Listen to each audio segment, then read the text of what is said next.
value doesn't go up more from the district, and doesn't go up less amount of it. So, property owner, I'm indifferent. It's the city's responsibility internally to figure out where the funds go.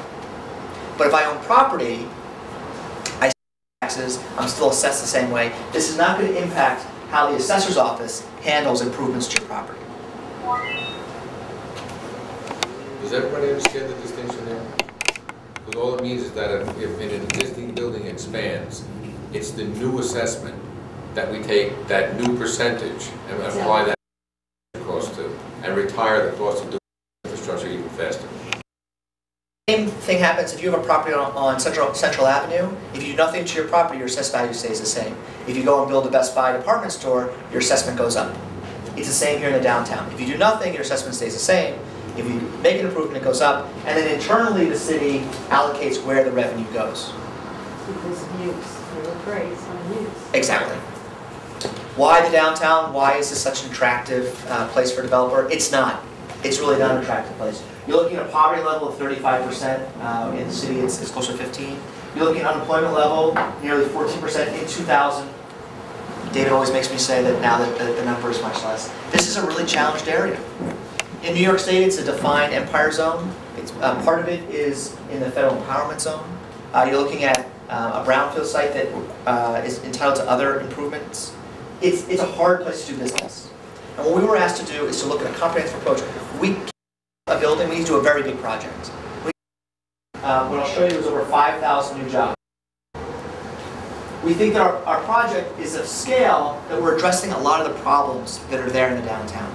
It's bringing real jobs and new visitors that otherwise, right now, our project employs, we estimate 107 people and $500,000 property taxes. After we're completed, we believe that during construction it's 13,000 jobs, and afterwards it's over 5,000 permanent, earning over $200 million a year. And these are not all retail jobs. These are managers. These are chefs. These are office workers. These are real important jobs for the downtown, adding vibrancy to it. These are also 1,300 new homes, which we think will not only address the issues in our project area, but in all the areas around it. I was at the library the other night. These young people were there. They said, well, are you building affordable houses? Yes, we are. We're committed to a certain percentage for affordable. But we believe by investing $1 billion in the downtown, people around us will also come and invest. The $160 million in improvements to the infrastructure is going to encourage more investment in the downtown. It's that ripple effect that will happen to the area around us. Taxes, taxes, taxes, which the mayor's revenue. We're estimating that our project will generate from $505,000 to $8 million a year in property taxes. You're looking at over $4 million in sales, $13.5 million of property of overall taxes coming to the city of Yonkers. Plus, you can see the value to New York State and Westchester County. We use the county and the state numbers as well, so when we could talk about TIF, we're proposing a TIF bond for the county. And what the county executive said, if I can get this $4.5 million, of course I'm going to pledge part of that money back to allow you to have this to happen. Because we believe if you can't make those improvements, it's not going to get fixed. You're not going to improve the roads and the sewer lines. So we want to make sure the dollars are going to work now to allow that investment to occur. And that is what I have to say. The term, when people talk about Getty Square, it's associated with politics. Are we going to change the name of Getty Square so that it attracts? Good question. I have no idea. I mean, that's ultimately that would be up to the city council. That's something that's been suggested probably as long as I can remember anybody talking about Getty Square, is to change the name, to change the perception. I'm one that doesn't believe you have to necessarily change the name to change the perception, because if that were the case, we'd have to change the name of the city. And I think right now the city of Yonkers is a name that for years people kind of laughed because of the condition we were in. They don't laugh anymore. So I don't think that Getty Square has to be changed. Who knows? I mean, that may be a suggestion that the city council considers something. I still call the paper the Herald Statesman. I do too. It's true. I'll tell you a story about that. With the mayor's help, there's been a building put up, being constructed now, Main Street lots. The same owners own the trolley bar. They're finding that 90% of the new residents that come to live in the trolley bar, which is now called Metro 92, come from New York City. they have no relationship to Yonkers past. So for them, when they move to town, they're the most optimistic, rah-rah Yonkers people you can find. It's clean. And Getty Square doesn't have the negative connotation. It's only us Yonkers residents that it is. No, but that's understandable because of what's gone through. But I think as time goes on, that perception will change because of the new people coming in and it will no longer be an indication of poverty. That's the hope. The other thing I want to say about Getty Square is if you look at the developments that happened in downtown so far, it's been on the waterfront. It's been Hudson Park, it's been the investment in. It's easy to build residential at a train station with beautiful views of the Palisades. That's a no-brainer.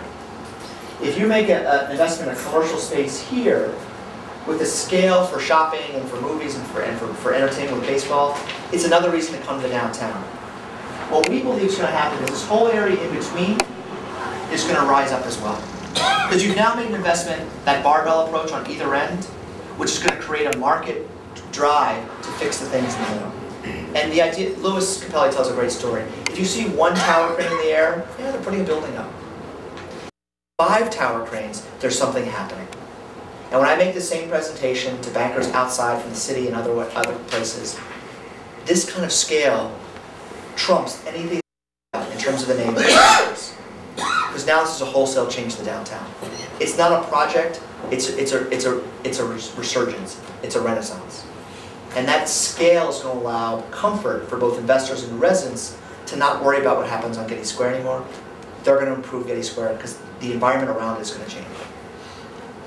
And remember, this is only the first phase of a larger project, which includes all of Alexander Street up to the Kennedy Marina, the Nepperhan Valley, and Ludlow. So, and once this happens, those will become easier to develop because, as Peter just said, as you build and as you improve, everything around it becomes more valuable and worthwhile investing in. That's exactly what we're expecting. I want to give you one more point, if you don't mind, on where we are in the process. So we're going through a process of approvals for our plan. We're also working with the IDA on a series of business negotiations so that all the things, ownership, how things are going to work in terms of transitions, what goes where. Every 2 weeks we get together with Ellen and with others to start working through those issues. My assumption is we'll come back to this IDA in the next several months with some of those ideas for your sign-off as we move forward. Gentlemen like Mr. Griffin, Dan Marsh, who the mayor mentioned, all participate in that. We have both the city council and the administration involved in that. We've got outside consultants. It's a lot of work. But the mayor's commitment is to make it work, and he's put resources behind it, including folks like Christine, who works a lot with me, to really invest the time needed to study all of those issues. And it's ongoing. This isn't a single building, as the mayor said. It's really a process, and we're very happy that the idea is involved. And it must move quickly. I'm not saying that it should move faster than we should move, but we should move faster than we typically move because we have right now a market, and we're creating a new market. And if we lose that market, it will be generations before it comes back again, if it comes back again. And to lose an opportunity, this would be a crime, in my opinion. It would really be a disservice to the people of the city of Yonkers who have been begging for, and those years, as long as some of us have been begging for this kind of delivery, a new downtown, a new city, and all these great developments. It's been generations of people who are finally getting it done. We're finally getting the private sector to invest in billions of dollars in our city. And if you go to Rochester or Syracuse or Schenectady, they would give almost have this kind of investment in their city. They're desperate for anything like this. We have it knocking at our door, begging us to allow them to start. And we better answer that. Thank you. All right. This is exciting. For an IDA, this is particularly exciting because this IDA has been involved in so much development that's gone before, and it's probably been involved in every major project that I can think of. Now it's going to be a significant player in the largest project, when you put all this together, in the history probably of Westchester County and beyond. So I want to thank you, Peter, and obviously we're looking forward to working with you as this project unfolds and we get to the point of actually starting construction. Does anyone have any other questions or any other comments? All right, then I take a motion to adjourn. Made by Bill, seconded by Cecile. All in favor? Aye. Opposed? Carried. Thank you. Thank you, Peter.